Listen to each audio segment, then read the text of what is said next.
फटाफट लगा लो बेटा। ऑक्सीकरण अंग के अनुप्रयोग।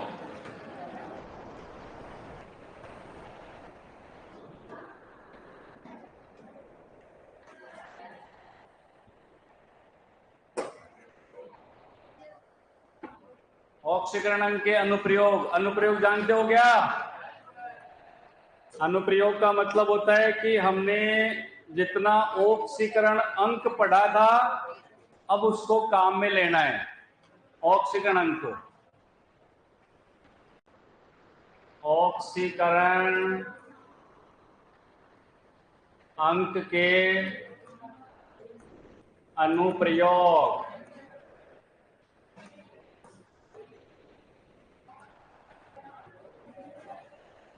देखो फटाफट से। नंबर 1, अब आपने बहुत सारे चैप्टर पढ़ लिए ना, उनको सबको मिक्स कर रहा हूं मैं यहां पर, और कुछ चीजों के आंसर है वो आपको रेडॉक्स से देना है।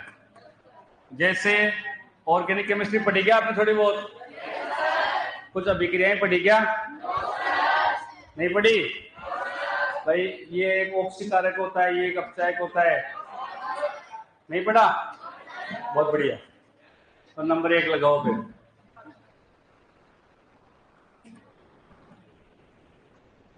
अम्लीय सामर्थ्यता। यदि कभी भी आपसे कोई भी यौगिक देख करके आपसे ये पूछा जाए कौन ज्यादा अम्लीय है और कौन कम अम्लीय है, कभी भी किसी भी केमिस्ट्री में कहीं पर भी, तो उसकी अम्लीय प्रकृति बताने के लिए आपको रेडॉक्स काम में लेना पड़ता है। वो ये है कि अम्लीय सामर्थ्यता यानी कि क्षमता जो है वो अम्लीय क्षमता समानुपाती केंद्रीय परमाणु का ऑक्सीकरण अंक। केंद्रीय परमाणु का ऑक्सीकरण अंक। केंद्रीय परमाणु का ऑक्सीकरण अंक। केंद्रीय परमाणु का ऑक्सीकरण अंक। केंद्रीय परमाणु जानते हो? सब जानते होंगे शायद। और केंद्रीय परमाणु का ऑक्सीकरण अंक जितना ज्यादा होता है उसकी अम्लीय क्षमता उतनी ही ज्यादा होती है। और एग्जाम्पल आपसे ये पूछा गया कि H2SO4 ये होता है सल्फ्यूरिक अम्ल, और ये होता है H2SO3 ये होता है सल्फ्यूरस अम्ल। सल्फ्यूरिक अम्ल नाम नहीं दिया, सीधा ही पूछ लिया आपसे तो कि H2SO4 और H2SO3 में कौन ज्यादा अम्लीय है, तो आपको इनमें केंद्रीय परमाणु देखना है। कौन है? सल्फर। सल्फर का ऑक्सीकरण अंक निकालो। इसमें कितना है? सल्फर का कितना है? +6। और इसमें कितना है? +4। केंद्रीय परमाणु का ऑक्सीकरण अंक जितना ज्यादा अम्लीय क्षमता उतनी ही ज्यादा। ये ज्यादा अम्लीय होगा और ये कम अम्लीय होगा। समझ गए मेरी बात? लिख लो, लिखते जाओ। एग्जाम्पल दूसरा बता दूं मैं। जैसे ये कहा गया HNO2 HNO3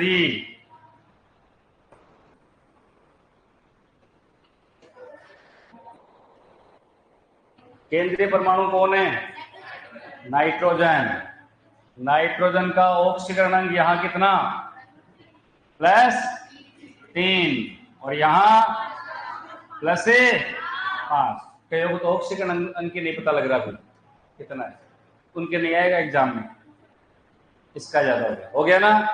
तो सीधी सी बात है, ऑक्सीकरण अंक नहीं पढ़ा रहा हूं मैं, ऑक्सीकरण अंक पढ़ा दिया। मैं बता रहा हूं अम्लीय प्रकृति, ये भी इतना नहीं बताना चाहिए मेरे को। सीधी सी बात है, केंद्रीय परमाणु का ऑक्सीकरण अंक समानुपाती अम्लीय क्षमता जितना, बता लिख लो। हाँ, हंसी आ रही हो तो कोई बात नहीं, अच्छी बात, हंसना चाहिए, और पेपर में सामने फिर हंसी आके दिक्कत हो जाती है, तो रहती है ना। हाँ, हल हो जाती है। दूसरा लिखो, हो गए? अब लिखेंगे क्षारीय सामर्थ्यता। क्षारीय सामर्थ्यता,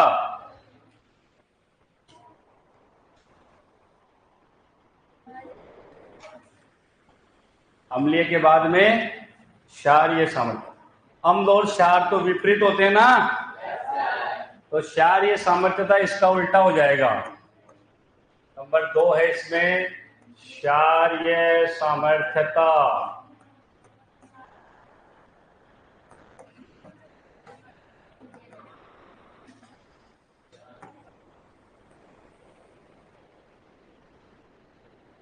क्षारीय क्षमता क्या हो जाएगा? व्युत्क्रमानुपाती केंद्रीय परमाणु का ऑक्सीकरणांक, केंद्रीय परमाणु का ऑक्सीकरणांक।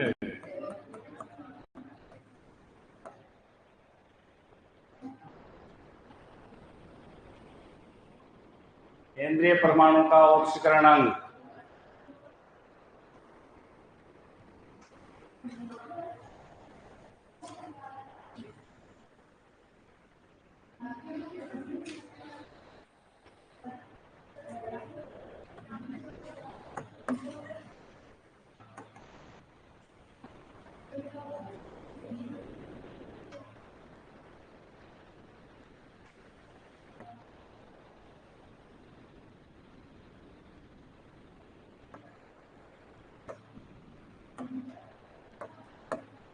ये एल्यूमिनियम केंद्रीय परमाणु, यहाँ मैग्नीशियम केंद्रीय परमाणु, यहाँ सोडियम केंद्रीय परमाणु। केंद्रीय परमाणु नहीं पढ़ाऊंगा, वो केमिकल बॉन्डिंग का है, बस बता रहा हूँ। वहां सब पता है आपको, विद्युत ऋणात्मकता ज्यादा किसकी कम। तीनों का जो अंडरलाइन कर दिया उनका ऑक्सीकरण निकाल लो।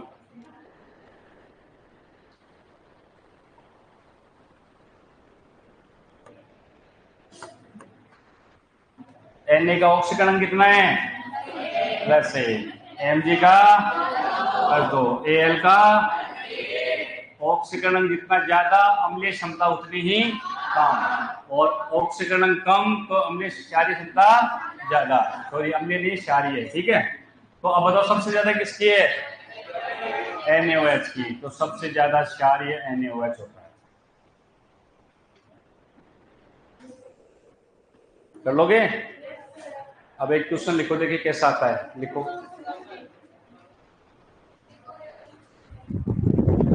लिखो देखिए, निम्न में से कौन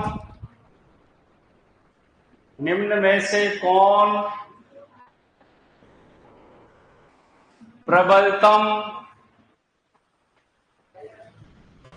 निम्न में से कौन प्रबलतम अम्ल है? प्रबलतम का मतलब समझते हो ना? सबसे ज्यादा। निम्न में से कौन प्रबलतम अम्ल है? सबसे ज्यादा अम्लीय कौन है? ए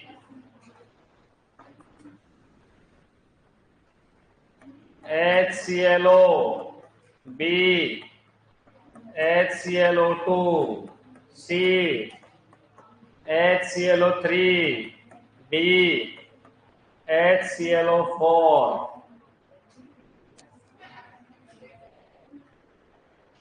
केंद्रीय परमाणु कौन है? कौन है? क्लोरीन है ना? तो सब में क्लोरीन का ऑक्सीकरण निकाल लो पहले।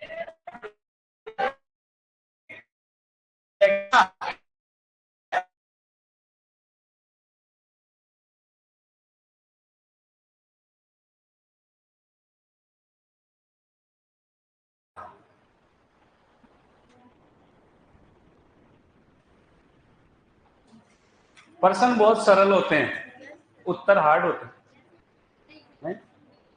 प्रश्न तो सरल होते, हाँ, तो समझना है। समझते समझते 17-18 साल के तो हो गए, क्यों?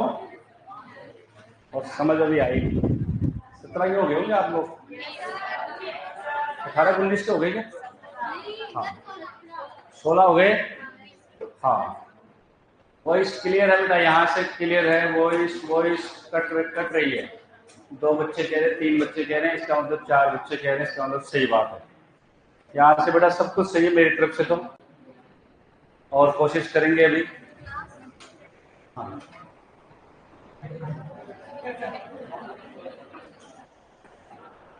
शादी की उम्र है ना 21 साल होती है लड़के की, और बोर्ड देने की होती है 18। कितनी होती है? 18। बोर्ड देने के लिए कितनी? 18। शादी कितनी? सरकार भी जानती है कि सरकार चलाने के लिए 18 साल खूब है, लेकिन घर चलाने के लिए 21 चाहिए। कितने चाहिए? 21। तो घर ज्यादा इंपॉर्टेंट है। समझ गए क्या? हाँ, कुछ चीजें सरकार जानती है, अपन भी जानते हैं। चलो 2 पॉइंट हो गए। तीसरा लिखो, ऑक्सीकारक व अपचायक क्षमता। तीसरा पॉइंट ऑक्सीकारक व अपचायक क्षमता। ऑक्सीकारक व अपचायक क्षमता। ऑक्सीकारक व अपचायक क्षमता। केंद्रीय परमाणु कितने तरीके से निकलता है? बेटा ये केमिकल बॉन्डिंग कौन पढ़ाते हैं? हाँ, तरुण सर से पूछना बताइए क्वेश्चन, और तरुण सर पढ़ाएंगे, वहां पर पढ़ा दिए, तो वहां पर आपको ध्यान देना चाहिए इन चीजों को। अभी भी मैं कह रहा हूं बेटा कि रेडॉक्स यदि नहीं आया आपके समझ में, या आ गया, वो आपका मैटर है। मैंने मेरी तरफ से पूरी कोशिश करके पढ़ा दी। नहीं आया तो और पढ़ लेना, और आ गया तो अच्छी बात है, वरना रेडॉक्स के साथ में इलेक्ट्रोकेमिस्ट्री नहीं आएगा। इसके बिना पूरा का पूरा चैप्टर चाहिएगा, ऐसे कैसे? समझ गए चीज? तो ये मान के चलो, ये सीयूटी का टॉपिक है, बस केवल सीयूटी में डायरेक्ट क्वेश्चन नहीं आता इसका। समझ गए चीज? क्वेश्चन डायरेक्ट जेईटी में आएंगे, और सीयूटी में जो क्वेश्चन आएंगे वो इसी के क्वेश्चन, कल परसों मैंने बताया था ना, न्यूमेरिकल आइट्स क्या अभी क्वेश्चन इसके आएंगे तो वहां गिने जाएंगे। समझ गए चीज?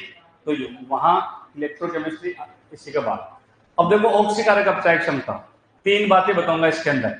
नंबर 1 लिखते जाओ, नंबर 1 ए बात लिख लो। ए, यदि किसी यौगिक में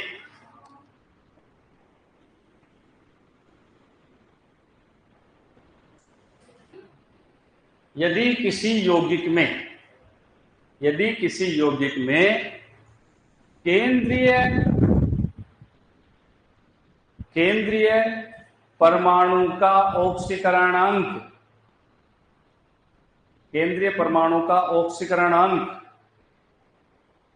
अधिकतम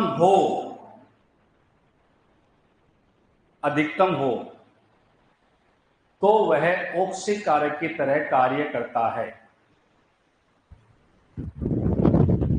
केंद्रीय परमाणु का ऑक्सीकरणांक अधिकतम हो तो वह ऑक्सीकारक की तरह कार्य करता है। यानी कि इसका मतलब यह है कि ऑक्सीकारक क्षमता डायरेक्टली प्रोपोर्शनल टू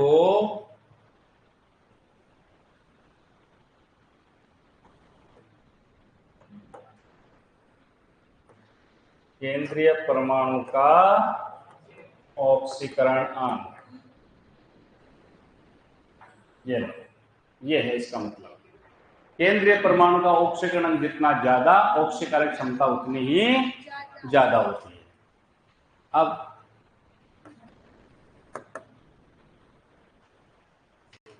अब मैंने तो लाइन लिखवाई ना आपको, उस लाइन को दोबारा पढ़ो एक बार, उस लाइन को दोबारा पढ़ लो।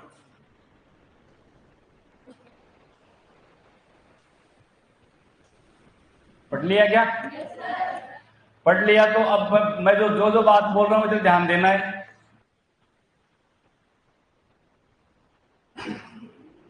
अब देखो मैंने कहा ना ध्यान देना है, तब ध्यान देते कि लिखेंगे तब। ये तुम्हारे साथ ही प्रॉब्लम है या एग्रीकल्चर के बच्चों के साथ होती है?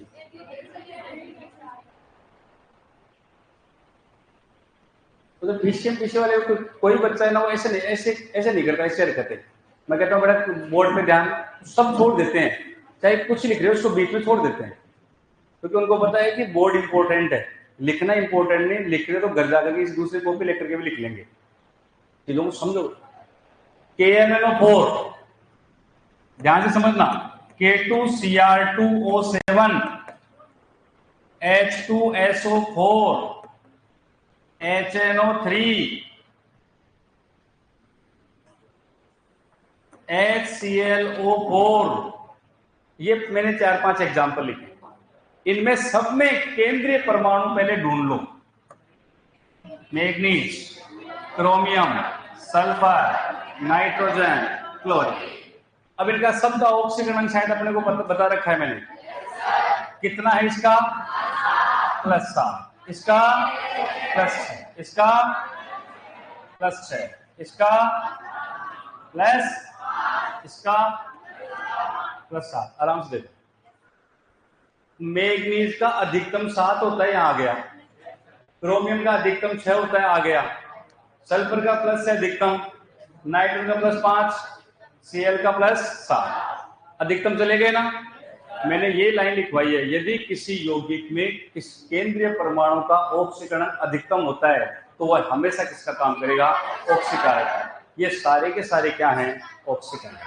ये दुनिया में कभी भी, चाहे ऑर्गेनिक इनऑर्गेनिक कहीं हो, ये अपचायक की तरह काम नहीं कर सकते हमेशा। इसलिए जब आप ऑर्गेनिक केमिस्ट्री पढ़ोगे ना तो सर बार बार कहेंगे कि MnO4 ऑक्सीकारक की उपस्थिति में ये अभिक्रिया करवाने पर, वहां ये नहीं बताएंगे कि ऑक्सीकारक क्यों है, पूछने को भी नहीं बताएंगे। और क्या चीज तो मैंने बता दिया क्योंकि, तो वो कहेंगे कि सुशील सर बताएंगे, तो वो तो बता ही दिया। अब नहीं आए तो बात अलग है। केंद्रीय परमाणु का ऑक्सीकरण अंक अधिकतम है तो वो हमेशा ऑक्सीकारक। केंद्रीय परमाणु का ऑक्सीकरण अंक यदि न्यूनतम है तो वह हमेशा अपचायक। क्या होगा? अपचायक। और अधिकतम भी नहीं है, न्यूनतम भी नहीं है, बीच में है, तो वह दोनों का काम करेगा, ऑक्सीकारक और अपचायक। ये सारे के सारे क्या थे? ऑक्सीकारक। लिख लो फटाफट, फटाफट लिख दो, फटाफट लिख दो।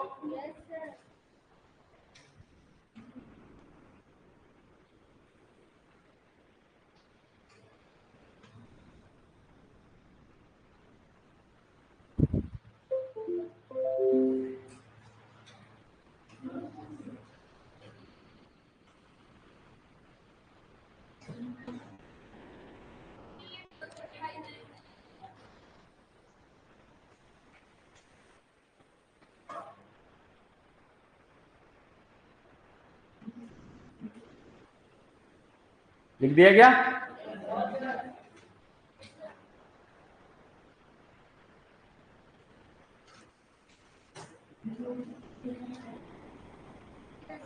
ये ए पॉइंट हो गया, इसका बी पॉइंट लिखो। बी पॉइंट, ए लिखा था ना, ये बी लिखो। यदि किसी यौगिक में, यदि किसी यौगिक में, यदि किसी यौगिक में केंद्रीय परमाणु का ऑक्सीकरण अंक, यदि किसी यौगिक में केंद्रीय परमाणु का ऑक्सीकरण अंक, केंद्रीय परमाणु का ऑक्सीकरण अंक न्यूनतम हो, ऑक्सीकरण अंक न्यूनतम हो, क्या हो? न्यूनतम, न्यूनतम हो तो वह सदैव अपचायक की तरह कार्य करेगा, अपचायक की तरह कार्य करेगा।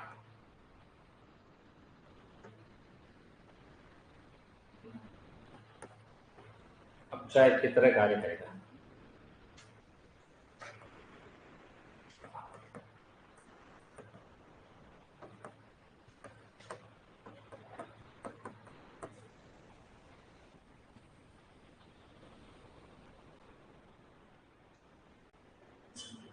लिख लो, इस लाइन का मतलब ये है, ऑक्सीकरण अंक ज्यादा तो अपचायक क्षमता कम, और ऑक्सीकरण अंक कम तो अपचायक क्षमता ज्यादा।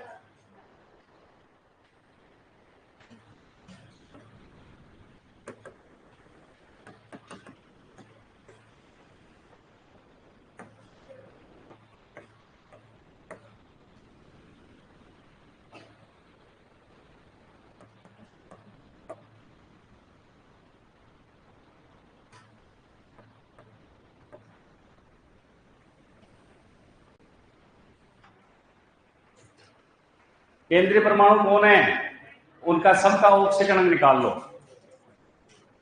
निकाल के लिख दो उसके ऊपर। केंद्रीय परमाणु जो जो है उसका ऑक्सीकरण निकाल के लिख दो।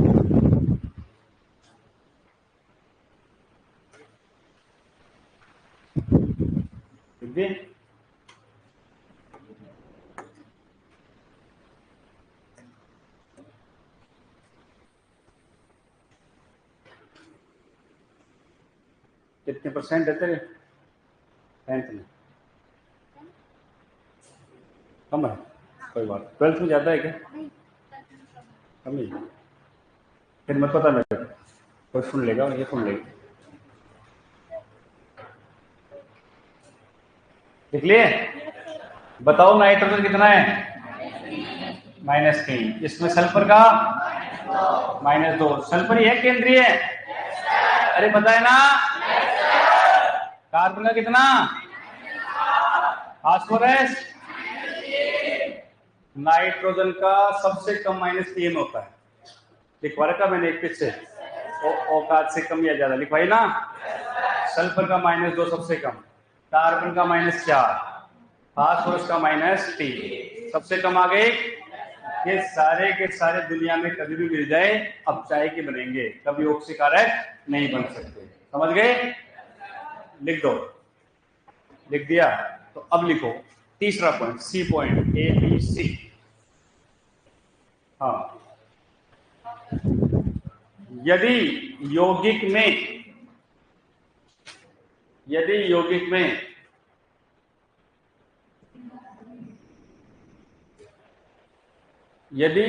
में केंद्रीय परमाणु का ऑक्सीकरणांक,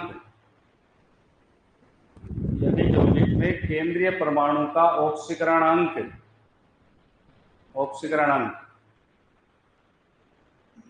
अधिकतम व न्यूनतम के मध्य हो, अधिकतम व न्यूनतम के मध्य हो, अधिकतम व न्यूनतम के मध्य हो, न्यूनतम के मध्य हो, तो वह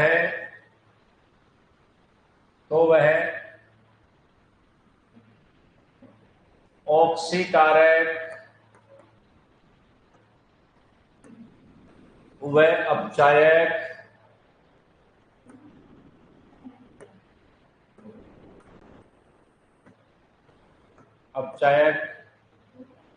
दोनों की तरह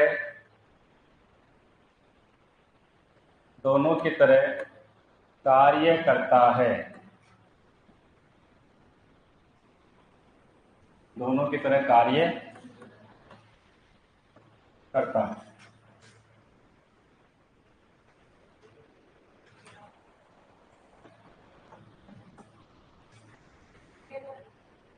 हाँ, इनमें सबका केंद्रीय परमाणु का ऑक्सीकरण निकालना।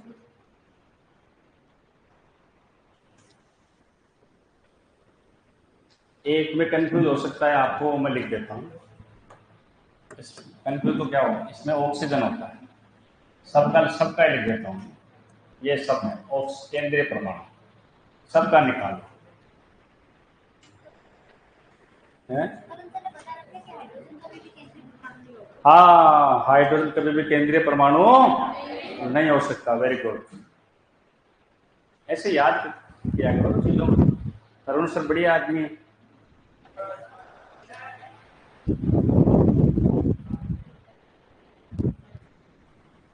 मेरी तरफ वो भी बढ़िया है, नहीं मेरे से बढ़िया है, तो फिर मेरे गलत फहमी होगी।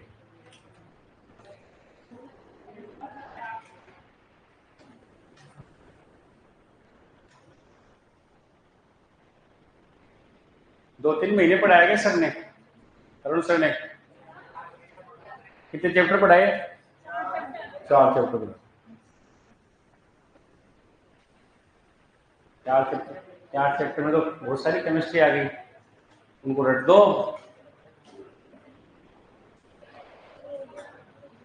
चलो अब ध्यान दो,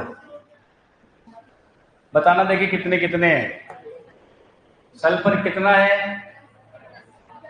प्लस है 4, यहाँ +3, यहाँ +3, यहाँ +5, यहाँ +4, यहाँ -1 और यहाँ +3। अब देखो सल्फर अधिकतम +6 में होता है और न्यूनतम -2 में, बीच में आ गया ना। नाइट्रोजन +5 अधिकतम और -3 न्यूनतम, सब के सब ऐसे ही है। H2O2 न्यूनतम -2 में आता है और अधिकतम प्लस में जाता है, +2 में जाता है ना। दोनों सारे के सारे जो हैं वो किस में है, बीच में है। ये सब के सब ऑक्सीकारक और अपचायक दोनों का काम करते हैं। झूठ बोल रहा हूँ क्या मैं? अब आपसे एक क्वेश्चन पूछता हूँ, SO3 ऑक्सीकारक होगा कि अपचायक या दोनों?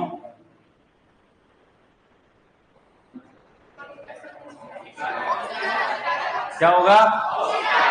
ऑक्सीकारक। प्लस से आ गया ना। ऑक्सीकारक में लिख दो, इसको पीछे निकाल। ऑक्सीकारक में लिख दो, तो याद आते लिख दिया करो। सारे थोड़ी याद आते हैं, मेरे को नहीं आते, जितने आते हैं उतने लिखवा देता हूँ। हाँ, ऑक्सीकारक वाले में एक एग्जांपल वो लिख लो, SO3 हो गया, तो क्योंकि +6 में आता है। और बाकी ये सब लिख दो आप यहाँ पर, दोनों वाले में लिख दिया क्या? तो 4 हो गए।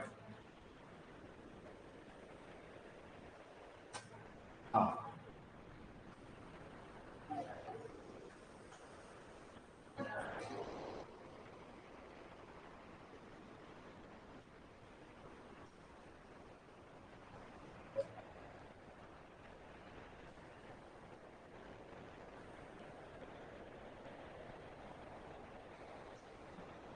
चलो एक क्वेश्चन करवाऊंगे आपको। चलो दिखेगा केस?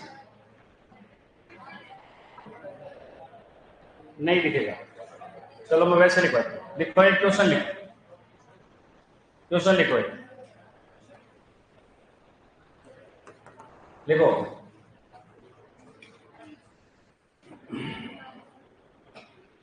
निम्न को ऑक्सीकारक क्षमता के, निम्न को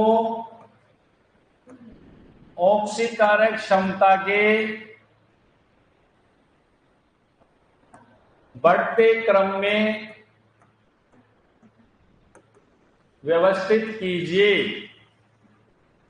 निम्न को ऑक्सीकारक क्षमता के बढ़ते क्रम में व्यवस्थित कीजिए। ऑक्सीकारक क्षमता के बढ़ते क्रम में व्यवस्थित कीजिए। ये 3 दिए हैं आपको। सबसे ज्यादा ऑक्सीकारक, सबसे कम ऑक्सीकारक बता दो आप। तीनों को बढ़ते क्रम में व्यवस्थित करना है।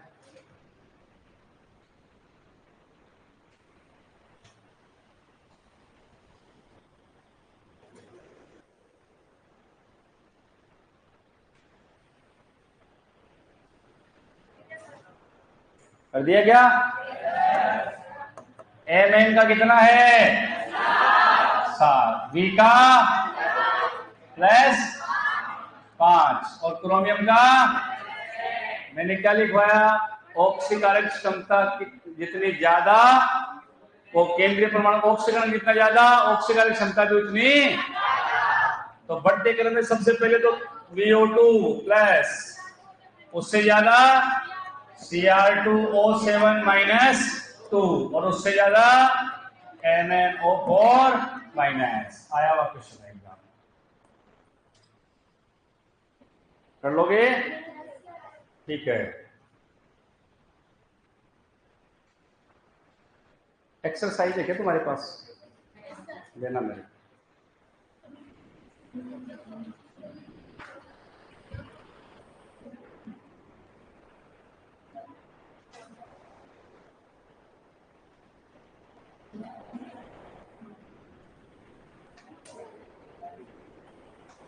हो गए? चलो कुछ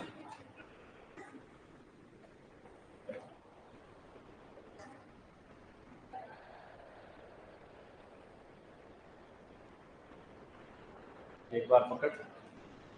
अरे लिख लिए क्या?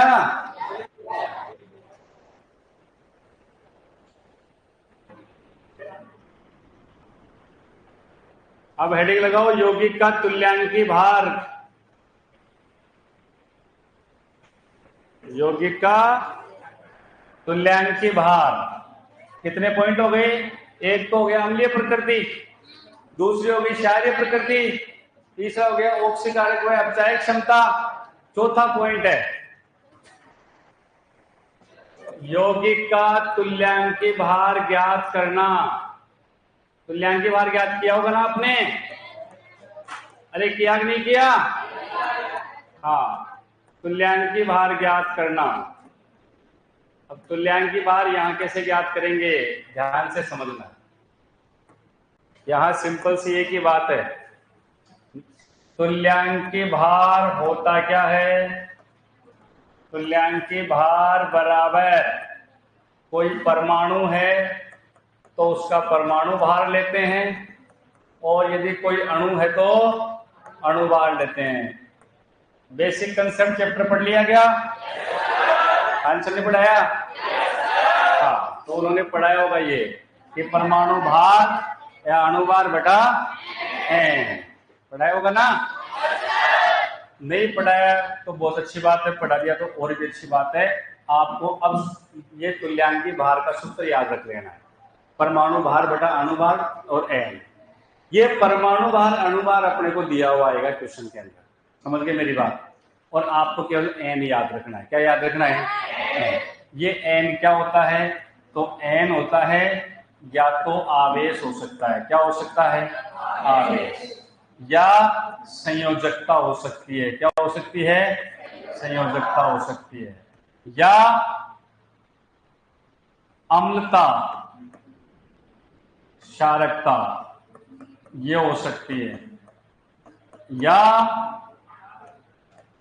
केंद्रीय परमाणु का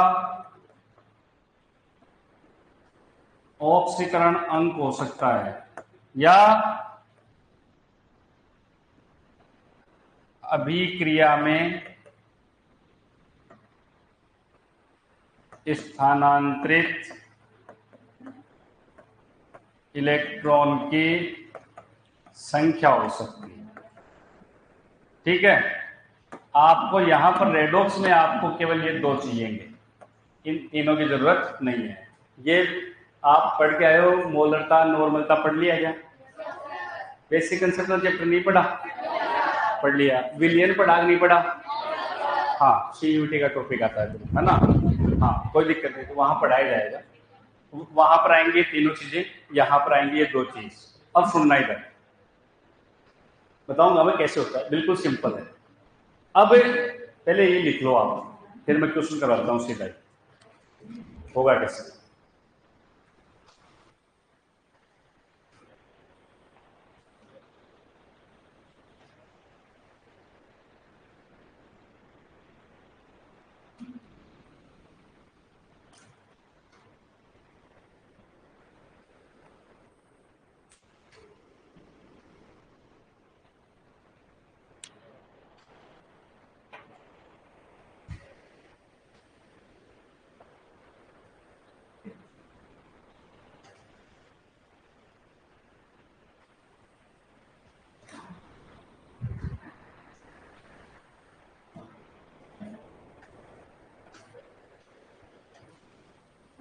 हो गए?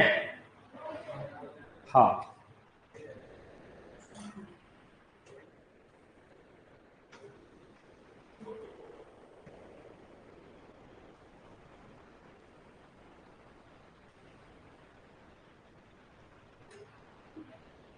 अब देखो एक दो एग्जाम्पल तो आपको नॉर्मल लिखवाता हूँ, फिर मैं सीधा क्वेश्चन करवाता हूँ उसका, ठीक है ना? कोई थ्योरी तो आती नहीं।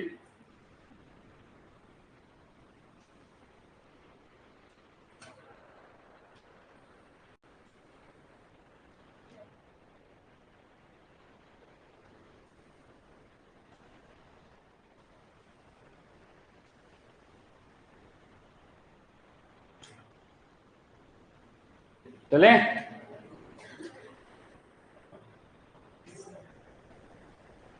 सूत्र याद रखना है। क्या है? तुल्यांकी भार बराबर परमाणु भार अणु भार, या और n क्या चाहिएगा? केंद्रीय परमाणु का ऑक्सीजन। ये तो सबको याद रहता है ना? बस इतना ही चाहिए। तो अब देखो मैं एग्जाम्पल बताता हूँ। एग्जाम्पल नंबर 1 सुनना, साथ में क्वेश्चन भी बता देता हूँ कि कैसे आएगा। एग्जाम्पल नंबर 1 ये आया कि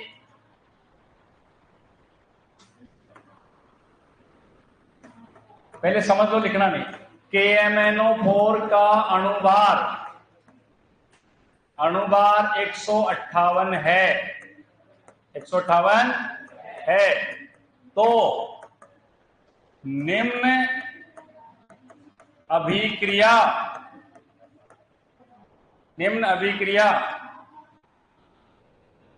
में तुल्यांकी भार होगा। बात को समझना। और आपको अभिक्रिया दे दी इधर कि MnO4 minus is equal MnO2, ये अभिक्रिया। बात को समझना। अब आपको पूछा है तुल्यांकी भार कितना होगा। ऐसे आपको एक अभिक्रिया दी जाएगी और उसमें परमाणु भार या अणुभार दिया जाएगा और आपसे क्या पूछेगा, तुल्यांकी भार। हमें क्या करना है, केंद्रीय परमाणु देखना है। कौन है केंद्रीय परमाणु? मैग्नी, Mn। इसका ऑक्सीजन अंक कितना है? प्लस, इधर कितना है? प्लस, सबको पता है ना? +7 से +4 में कितने का अंतर आ गया? कितने का आ गया? +3 का आ गया। 3 का अंतर आ गया ना। केंद्रीय परमाणु का ऑक्सीकरण अंक यहां ब्रैकेट में लिख लो, परिवर्तन देखना है आपको। परिवर्तन ऑक्सीकरण अंक में कितने का परिवर्तन आ रहा है? कितने का आया? 3 का। 3 का है ना। तो यहां पर सीधा सीधा इसका तुल्यांकी भार हमने बता दिया कि तुल्यांकी भार बराबर, सूत्र क्या था? अणुभार बटे n। अणुभार कितना है? 158 और n का मान कितना? 3। तो 3 का भाग दे दिया, उत्तर आ गया। कितने आए? हाँ, 52 पॉइंट समथिंग। कितना होता है? 6 होता है क्या? फिर 3। आगे क्या है वो लिखना है, 52 पॉइंट समथिंग, है ना। अब वो लिखना है, समथिंग नहीं। ये इसका तुल्यांकी भार आ गया। इजी होता है क्वेश्चन, इसका हार्ड नहीं होता। सब बातें सामने दी हुई है। अणुभार या परमाणु भार आपको दिया जाएगा, अभिक्रिया भी आपको दी जाएगी और उसमें केवल केंद्रीय परमाणु ढूंढना है और केंद्रीय परमाणु में कितने का अंतर आ रहा है। लिख दोगे? लिख दो फटाफट से, फटाफट लिख दो।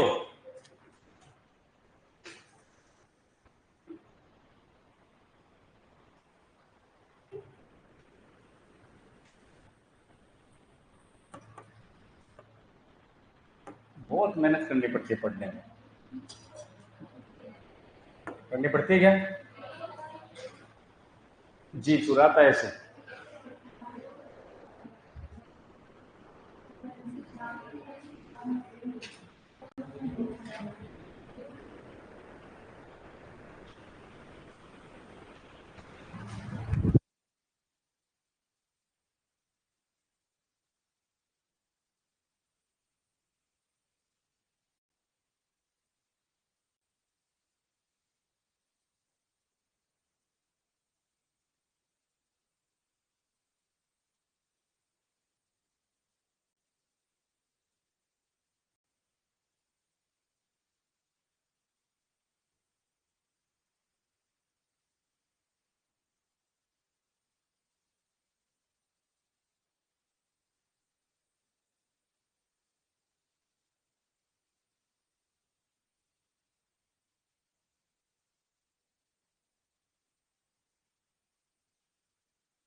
अब लिखो, एक एग्जाम्पल और लिखवा रहा हूं इसका दूसरा। यही क्वेश्चन है, क्वेश्चन यही है, ये मैंने अभिक्रिया दूसरी दे रहा हूं आपको। इसी क्वेश्चन के अंदर यदि ये अभिक्रिया ऐसे दे देता, MnO4 माइनस से Mn+2 बन गया, तो कितने हैं?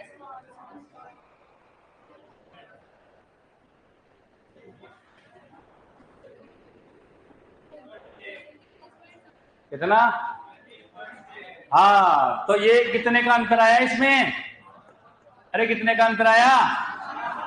यहां 7 है ना, तो 5 का अंतर आ गया, तो 158/5, ये इसका उत्तर आ जाएगा। कर लोगे? अरे कर लोगे कि नालायक हो? ये मेरे को देना बेटा।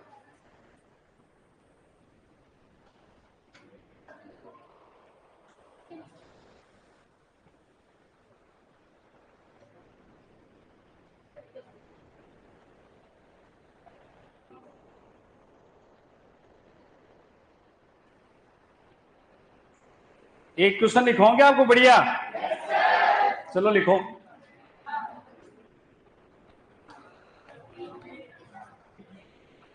लिखवा दे क्या? बहुत धीरे लिखते हो ना भाई। देखो क्वेश्चन, क्वेश्चन मेरे साथ साथ लिख लेंगे, फिर बाद में समझा दूंगा मैं। KbRO3 का अणुभार, KbRO3 का अणुभार M है। अणुभार क्या है? M है। अभिक्रिया BrO3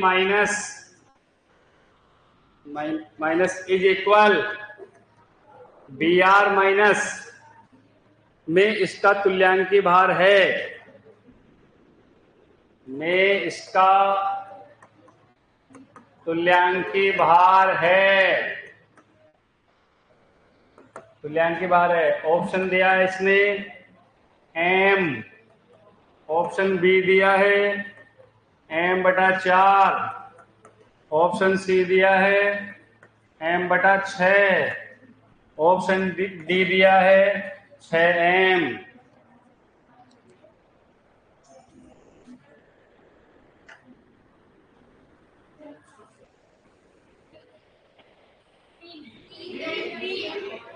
कितना जाएगा?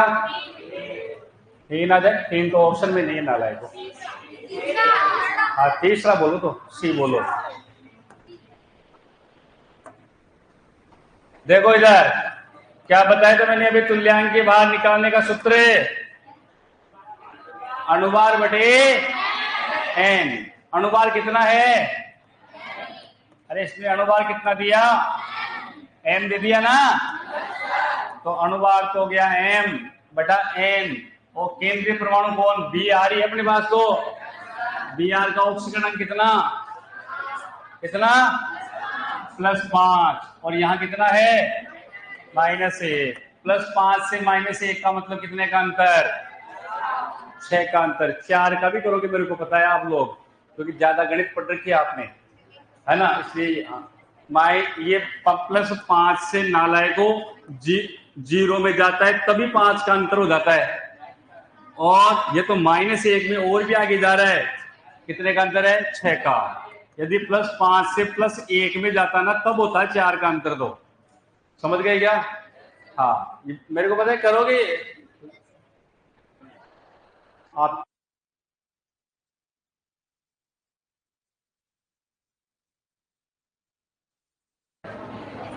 चलो मजाक की बात है वो तो। कितना आ जाएगा? 6, और M/6 अपने ऑप्शन में थे, सी में। ठीक नहीं थे? चलो एक्सरसाइज 19-20 क्वेश्चन का आंसर। बेटा आंसर क्वेश्चन अभी नहीं बता सकते। चलो अब कितने पॉइंट हो गए? 4। एक और लिखो, एक और लिखो। अगला पॉइंट लिखेंगे, 4 हो गए थे क्या? 5वां पॉइंट लिखो।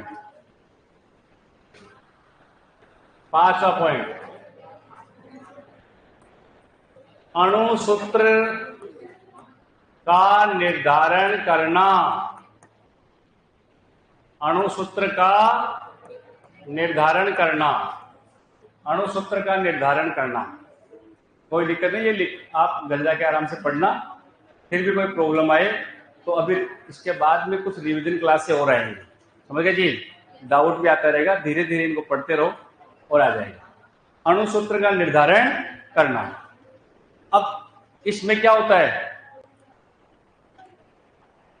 इसमें क्वेश्चन होता है और क्या होता है,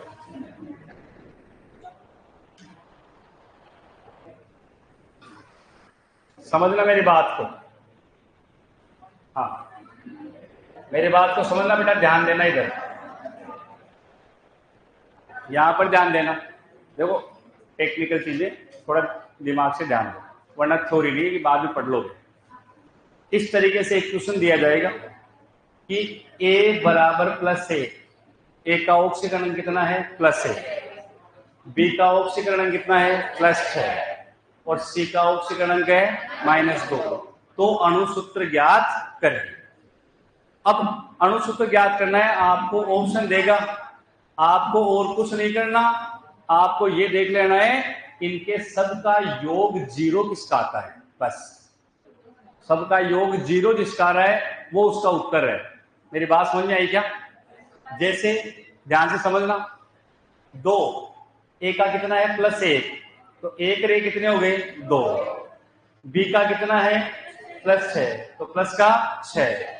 सी का कितना है -2, तो -2 और 2 4। क्या ये 0 हो गया क्या?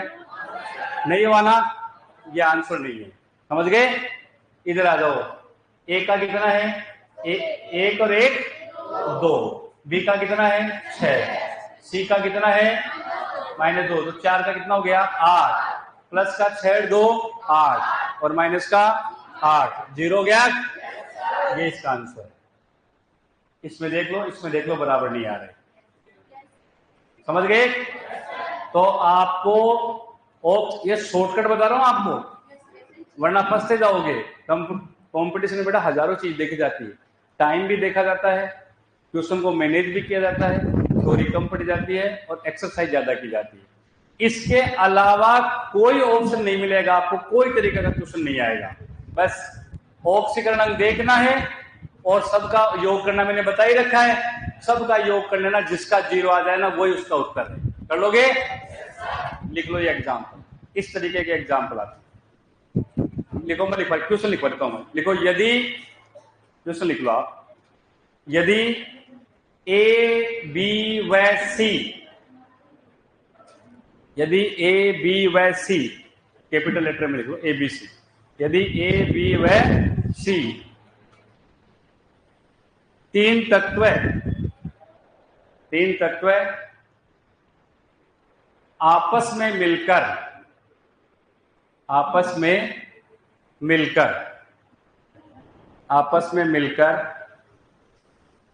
यौगिक बनाते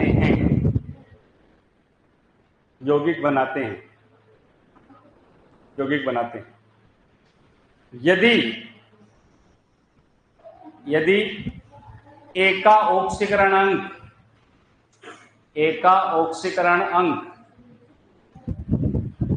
यदि ए का ऑक्सीकरण अंक +1, यदि ए का ऑक्सीकरण अंक +1, बी का +6 व सी का -2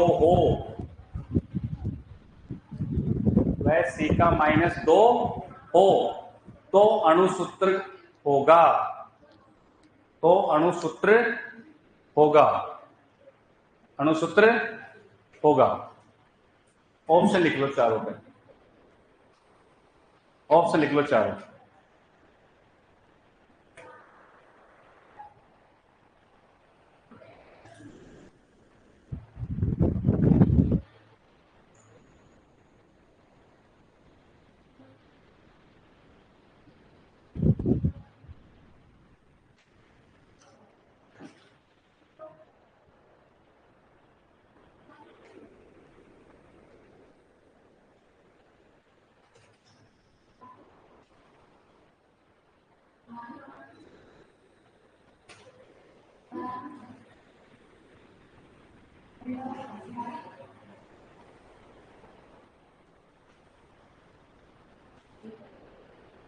लिख लिए? नीचे नोट लगा के लिख लो। आज लिखा गया क्या? हाँ। अब आप देख लो कि क्रैश कोर्स में कोई आया हुआ है क्या आप में से? हाँ, क्रैश कोर्स में ये 2 क्लास में पढ़ाया जाता है पूरा। कितने पढ़ाएगा? 2 क्लास में पढ़ाता है और तुम्हें 10 क्लास में पढ़ाया है। उस टाइम भी बच्चे पढ़ते हैं, ये मत सोचना पढ़ते नहीं है। उस टाइम भी बच्चे पढ़ करके सेलेक्ट होकर के कॉलेज में चले जाते हैं, उसमें से क्रैश कोर्स में से बच्चे। क्यों? क्योंकि उनका मोटो यही होता है कि भाई जितना यहाँ पढ़ाई जाए सुनते रहो और घर जा करके लिख लेना उसको। घर जाके लिख लेते हो। हाँ, हो गए क्या? अब इसको ज्ञात करने के लिए एक नीचे लिख लो, नोट सूत्र लिख लो, नोट लगाना।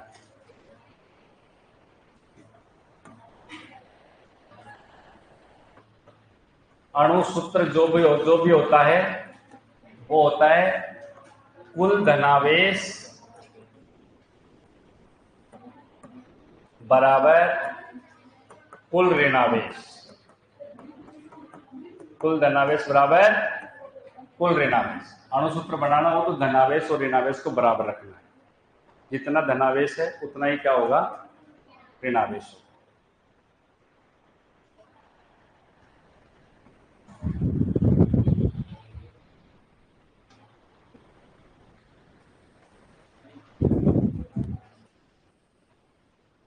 हो जाएगा? हो जाएगा? बस अब लास्ट का पॉइंट लगा लो, रेडॉक्स अभिक्रियाओं का संतुलन। 8वां पॉइंट, लास्ट का पॉइंट है रेडॉक्स अभिक्रियाओं का संतुलन, टॉपिक नंबर 8।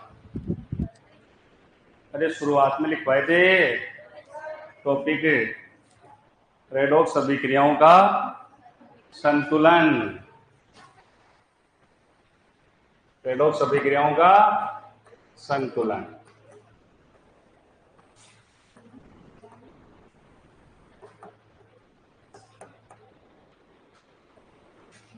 रेडॉक्स अभिक्रियाओं का संतुलन। रेडॉक्स अभिक्रियाएं कैसे संतुलित होती है?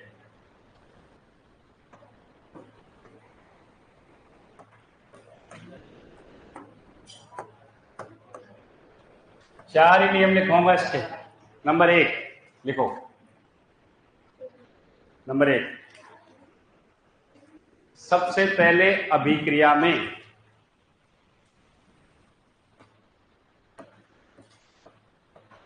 सबसे पहले अभिक्रिया में ऑक्सीजन व हाइड्रोजन के अलावा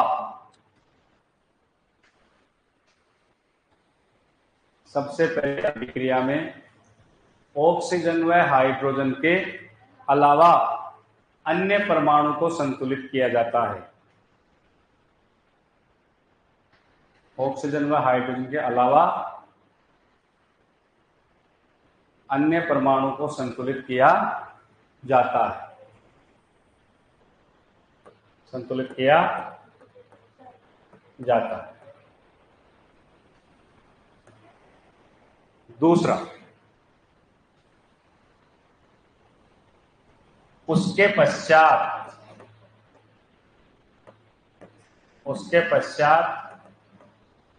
ऑक्सीजन को संतुलित किया जाता है। दूसरा नियम, उसके पश्चात ऑक्सीजन को संतुलित किया जाता है। 5 है? नहीं रुके। हाँ, मैं 5-7 मिनट लूंगा अभी। आपको ठीक है। उसके पश्चात ऑक्सीजन को संतुलित किया जाता है, जिसके लिए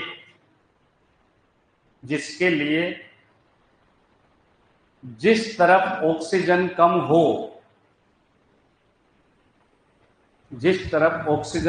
हो, उस तरफ उस तरफ उतनी ही संख्या में H2O जोड़ देते हैं। उस तरफ उतनी ही संख्या में H2O जल, उस तरफ उतनी ही संख्या में H2O जोड़ देते हैं। H2O जोड़ देते हैं। तीसरा नियम,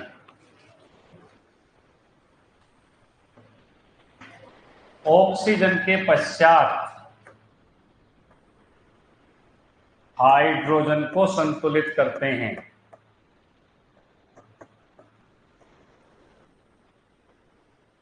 ऑक्सीजन के पश्चात हाइड्रोजन को संतुलित करते हैं।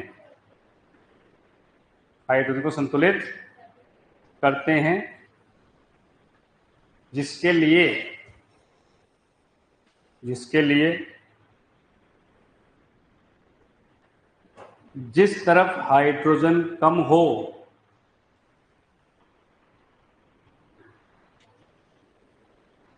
जिस तरफ हाइड्रोजन कम हो उतने H+ जोड़ देते हैं। उतने H+ जोड़ देते हैं। उतने H+ जोड़ देते हैं। चौथा नियम, अंत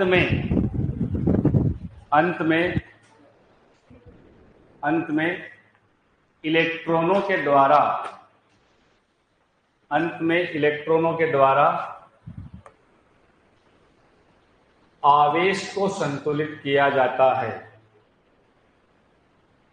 इलेक्ट्रॉनों के द्वारा आवेश को संतुलित किया जाता है। आवेश को संतुलित किया जाता है। अब सुनना,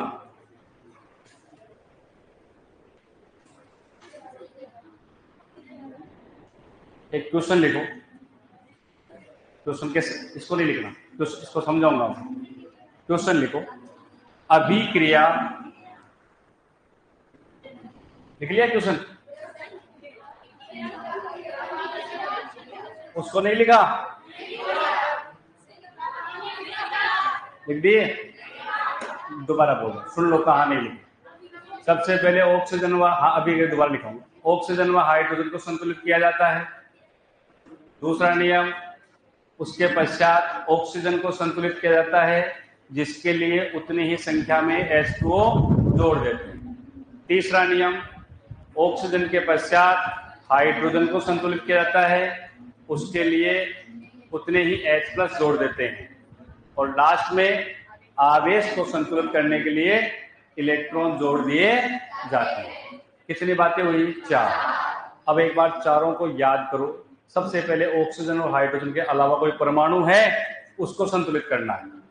उसके बाद दूसरे नंबर पर किसको करना है? ऑक्सीजन को। तीसरे नंबर पर किसको करना है? हाइड्रोजन को। और चौथे नंबर पर करना है किसको? आवेश को। अब सुनना एक बात, क्वेश्चन बाद में करा दूंगा मैं, पहले ये देखो।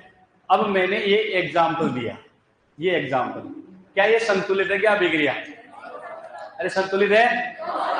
नहीं है ना? इसको संतुलित करना है तो सबसे पहले अभिक्रिया में ये देखो आप कि ऑक्सीजन और हाइड्रोजन के अलावा अन्य परमाणु कौन है? इधर कितना मैग्नीज है? 1। इधर कितना है? 2। नहीं, एक ही है।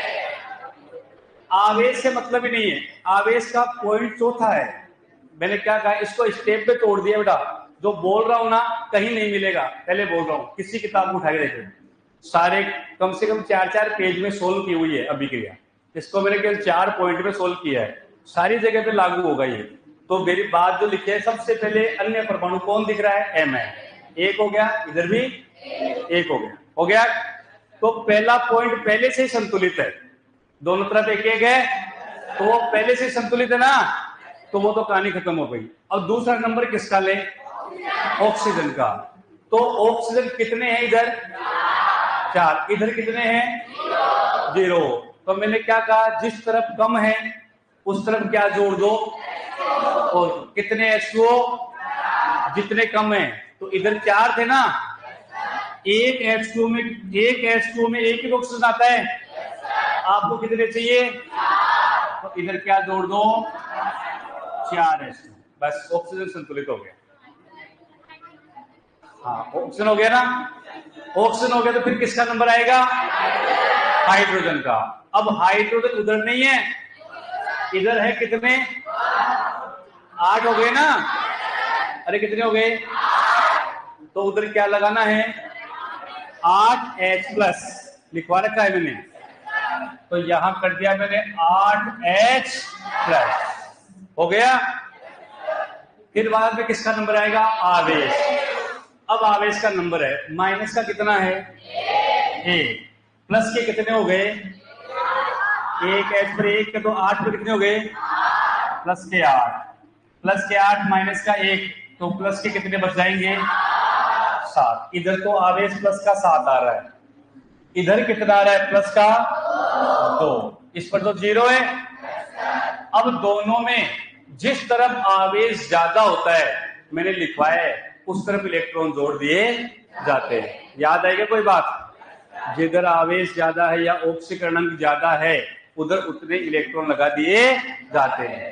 इधर 5 है, इधर 2 है, इधर ज्यादा है, कितने ज्यादा है इससे, कितने हैं, 5। अरे भाई 2 तो इधर भी है, तो 2 कितने ज्यादा है, 5, तो इधर 5 इलेक्ट्रॉन लगा देंगे। क्या लगा देंगे, 5 इलेक्ट्रॉन। क्या लगा देंगे, 5 इलेक्ट्रॉन। समझ में आई क्या मेरी बात, ये अभिक्रिया क्या हो गई, संतुलित। ये जो मैंने पहले लिखा था, ये क्वेश्चन था कि इस अभिक्रिया को संतुलित करने के लिए इलेक्ट्रॉन की संख्या होगी, और इसमें ऑप्शन दिया हुआ था 2, 3, 4, 5।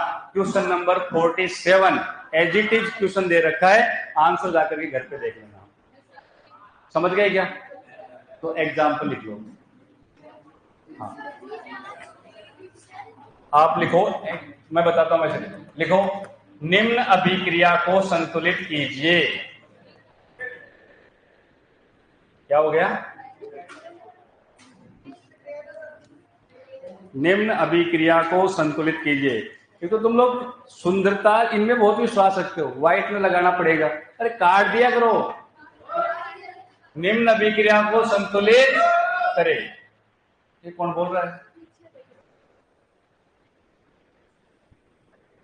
जाना है तो जाना है, तो बेटा जाना ही है, ठीक है ना, हल्ला नहीं करना है। बस जाएगी कहां पे, कहां जाएगी, अजमेर,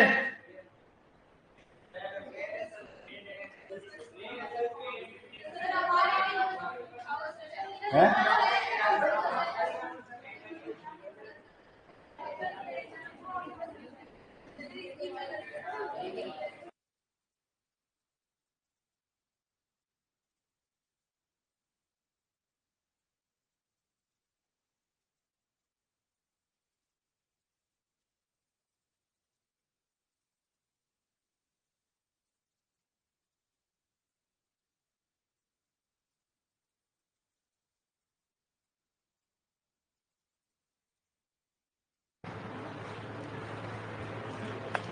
देखो, निम्न अभिक्रिया को संतुलित कीजिए। अभिक्रिया लिख ली, अब इसमें अभिक्रिया लिख ली, नंबर 1 लिखो। सबसे पहले अन्य परमाणु को संतुलित किया, सबसे पहले अन्य परमाणु को संतुलित किया, अन्य परमाणु को संतुलित किया। अन्य परमाणु संतुलित, पहले से संतुलित था, इसका मतलब ये बना लो, समीकरण नंबर 1 बन गया।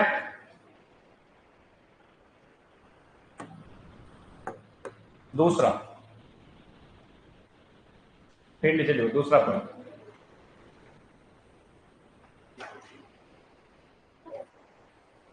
ऑक्सीजन को, ऑक्सीजन, दूसरा पॉइंट लिखो नीचे, ऑक्सीजन को संतुलित करने के लिए, ऑक्सीजन को संतुलित करने के लिए H2O जोड़ देते हैं, H2O जोड़ देते हैं। कितने जोड़ दिए? 4 H2। समीकरण नंबर 2। एक मिनट।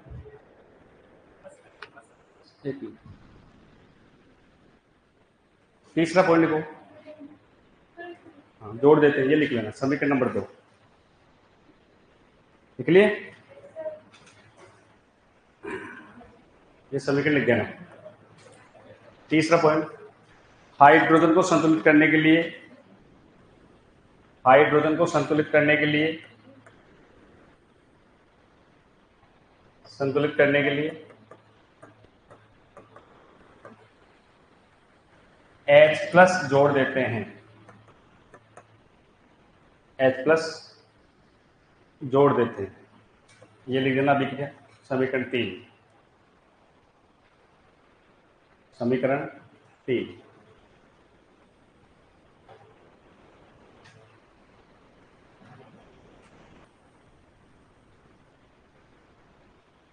फिर लास्ट में लिखो, इलेक्ट्रॉन द्वारा आवेश को संतुलित किया जाता है, इलेक्ट्रॉन द्वारा आवेश को संतुलित किया जाता है, इलेक्ट्रॉन द्वारा आवेश को संतुलित किया जाता है। ये लिख दो लास्ट।